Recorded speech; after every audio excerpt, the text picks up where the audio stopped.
اعوذ باللہ من الشیطان الرجیم، بسم اللہ الرحمن الرحیم۔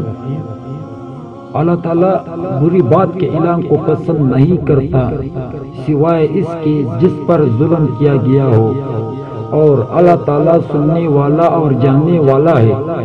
اور اللہ تعالیٰ کا فرمان ہے، اور وہ لوگ کہ جب ان پر ظلم ہوتا ہے تو وہ اس کا بدلہ لیتے ہیں۔ ابراہیم نے کہا کہ سلف ذلیل ہونا پسند نہیں کرتے تھے، لیکن جب انہیں ظالم پر قابو حاصل ہو جاتا تو اسے معاف کر دیا کرتے تھے۔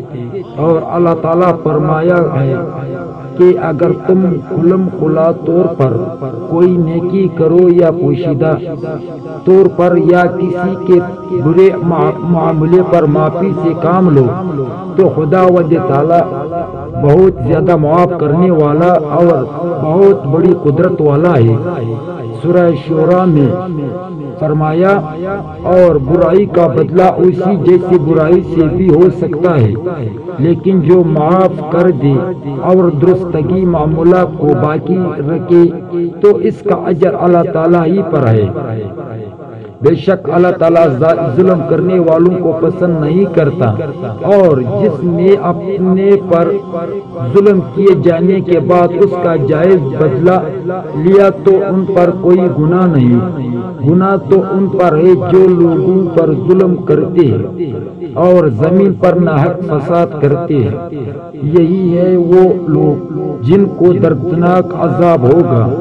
لیکن جس شخص نے ظلم پر صبر کیا اور ظلم کو معاف کیا تو یہ نہایت ہی بہادری کا کام ہے۔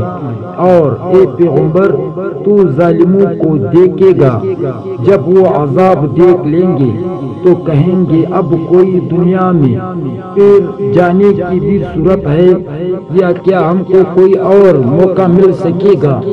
تو آگے سے اس کو جواب ملے گا کہ نہیں، ابھی آپ کو کوئی موقع ملنے والا نہیں ہے۔ تو اللہ پاک ہم لوگوں کو ہدایت دے اور ظلم سے